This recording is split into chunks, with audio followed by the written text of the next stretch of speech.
مانگی وہ شہر سے کافی دور بحر قبر تھی، لوگوں نے دعا مانگی، موسلادھار بارش ہوئی، 7 دن بارش ہوتی رہی، جتنے لوگ دعا مانگنے کے لیے گئے تھے 7 دن اپنے گھر نہیں پہنچ سکے۔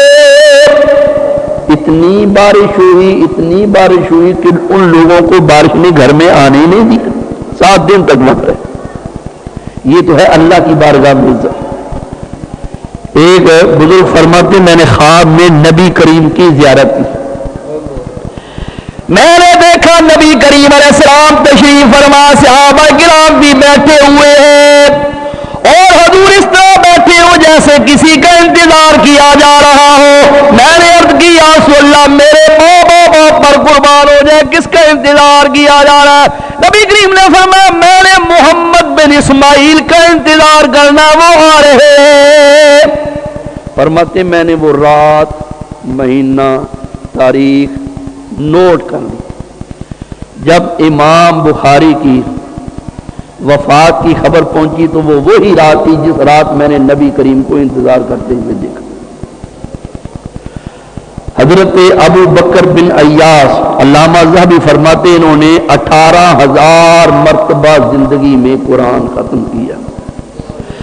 اللہ نے مقام یہ دیا، آب زمزم ڈول کے ذریعے سے انہوں نے بار کھینچا تاکہ میں آب زمزم پی کر اس کے ذریعے سے اپنی پیاس بجاؤں۔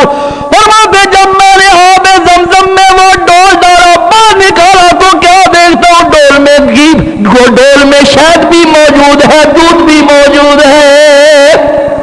یعنی اللہ نے میرے لیے اس پانی کو شہد اور دودھ میں تبدیل کر دیا۔ مسئلہ یاد رکھو، جب کوئی حاجی یا عمرہ ادا کرنے والا آپ کے لیے آب زمزم لائے تو اس کو کھڑے ہو کر کعبہ کی طرف منہ کر کے 3 سانس میں پینا ہے، اور اس وقت جو دعا مانگو گے حدیث میں آتا اللہ قبول فرما لیتا۔ تو اے دعا نہیں مانگنی کہ یا اللہ جڑی لاٹ وگدی نہیں وہ لاٹ وگ جائے، اے نہیں دعا مانگنی۔ اے دعا مانگنی یا اللہ مجھے قیامت کی پیاس سے محفوظ فرما۔ حضرت فاروق اعظم جب بھی دعا مانگتے یہ دعا مانگتے، آب زمزم پیتے، یا اللہ میں آب زمزم پی رہا ہوں، مجھے قیامت کی پیاس سے محفوظ فرما لے۔ اللہ قبول فرما لے گا۔ تو قرآن اس لیے عزت والا جو اس کو پڑھتا ہے عمل کرتا ہے وہ اللہ کے نزدیک بھی عزت والا ہو جاتا ہے، رسول اللہ کے نزدیک بھی عزت والا ہو جاتا ہے۔ اللہ فرماتا ہے وَلِلَّهِ الْعِزَّةُ وَلِرَسُولِهِ وَلِلْمُؤْمِنِينَ وَلَكِنَّ الْمُنَافِقِينَ لَا يَعْلَمُونَ۔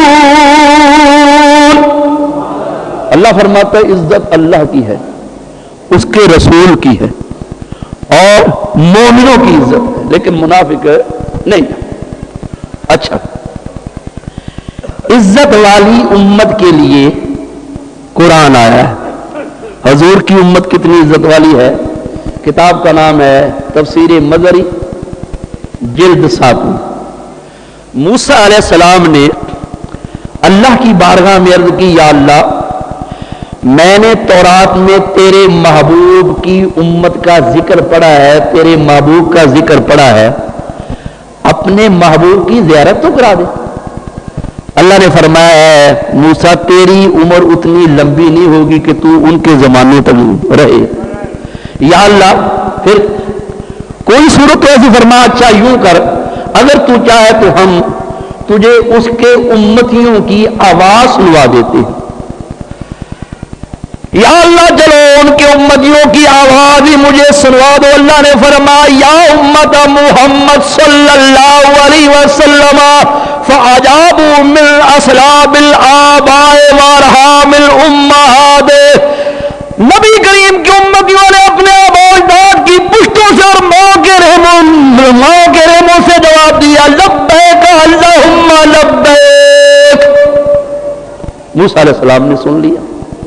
اللہ نے فرمایا میرے محبوب کی امتیوں من جا یوم القیامت بشہادت اللہ الہ الا اللہ وان محمدا عبدی و رسولی دخل الجنۃ وان کان ذنوبہ اکثر من زبد البحر، تم میں سے جو قیامت کے روز میرے پاس اس حال میں آئے گا وہ کلمہ شہادت پڑھتا آئے گا، اس کے گناہ اگرچہ سمندر کی جا کے برابر کیوں نہ ہوں گے، ہم کلمے کے صدقے سارے گناہ معاف کر دیں گے۔ اللہ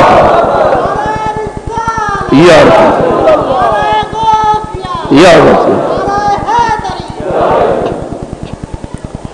تو یہ تو ہے عالم ارواح میں عزت۔ اب رہ گئی عالم دنیا میں عزت، تو بھئی یہ حدیث ہے ابن ماجہ میں،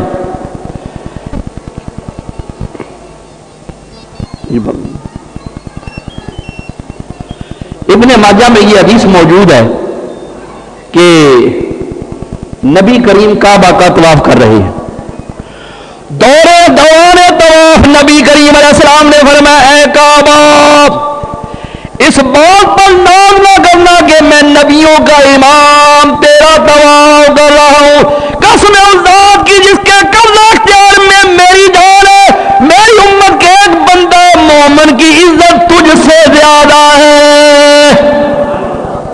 بندہ مومن کی عزت کعبہ سے، بولو کعبہ سے زیادہ۔ اچھا بولو بھئی، جب نبی کریم علیہ السلام کے امتی کی عزت کعبہ سے زیادہ ہے تو نبی کی عزت بھی تو کعبہ سے زیادہ ہو، بہت زیادہ ہو، اس لیے کہ حضور کعبے کا بھی، بولو کعبے کا بھی۔ اب سنیے ایک حدیث ابو داؤد شریف میں یہ حدیث موجود ہے، نبی کریم علیہ السلام ہر میں کعبہ میں موجود ہے، ایک امام کسی قبیلے کو امامت کراتا ہے، اس نے کعبے کی طرف منہ کر کے تھوکا، نبی کریم نے اس قبیلے کے لوگوں سے کہا بھی یہ تمہاری امامت نہ کرانے پائے، اس لیے کہ لقد حاذیت اللہ ورسولہ، وہ تھوکنے والے تو نے اللہ اور اس کے رسول کو اذیت پہنچائی ہے۔ نماز کا وقت ہوا تو وہ امامت کے مصلی پر کھڑا ہو گیا، لوگوں نے کہہ دیا ہم تیرے پیچھے نماز نہیں پڑھیں گے، اس لیے کہ نبی کریم نے ہمیں منع کر دی۔ کیوں؟ جاؤ پوچھ لو جا کے۔ حضور نے یہی کہا کہ تو نے اللہ اور اس کے رسول کو اذیت دی ہے، تو نے کعبہ کی طرف منہ کر کے تو کا کعبہ کی توہین کی۔ میرے دوستوں اور بزرگوں، ہمارے نبی کریم علیہ السلام کعبے کا کعبہ ہے، جو کعبہ کی توہین کرے نبی کریم نے فرمایا اس کے پیچھے نماز نہ پڑھو، جو کعبہ کے کعبہ محمد مصطفیٰ کی توہین کرتا اس کے پیچھے ہماری نماز کیسے ہوگی؟ اس کے پیچھے بھی نماز، لیکن تسی کہتے نہیں مولوی جی ساڈی محلے داری ہے کی کریے، پھر مجبوری ہے۔ اس کا مطلب یہ کہ محلے داری تمہیں زیادہ ملحوظ خاطر ہے، نبی کی عظمت تمہیں ملحوظ خاطر نہیں ہے۔ میں کہتا نہیں یہ ہماری رشتہ داری ہے اس کے ساتھ۔ صحابہ کرام کی زندگیوں کا مطالعہ نہیں کرتے کہ انہوں نے اپنے کتنے کتنے بڑے رشتہ داروں کو اپنے ہاتھ سے قتل کیا ہے نبی کریم کی عظمت اور عزت کے لیے۔ میرے دوستوں اور بزرگوں ذرا غور فرمائیے گا، آخرت کی عزت، کتاب کا نام ہے دلائل النبوت، حضرت کعب آبار موجود ہے۔ ایک آدمی ہے، اس نے کہا حضرت میں نے عجیب و غریب خواب دیکھا ہے۔ کیا دیکھا؟ کہا میں نے خواب یہ دیکھا ہے کہ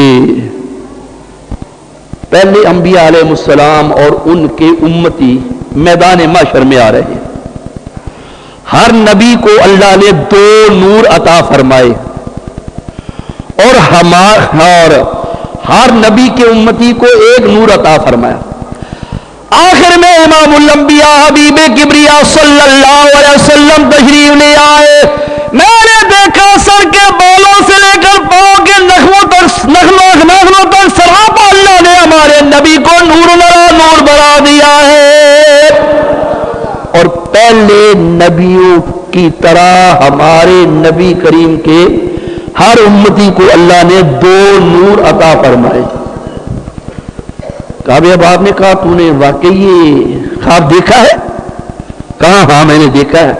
فرمایا جس طرح تم نے خواب دیکھا اسی طرح تورات میں لکھا ہوا۔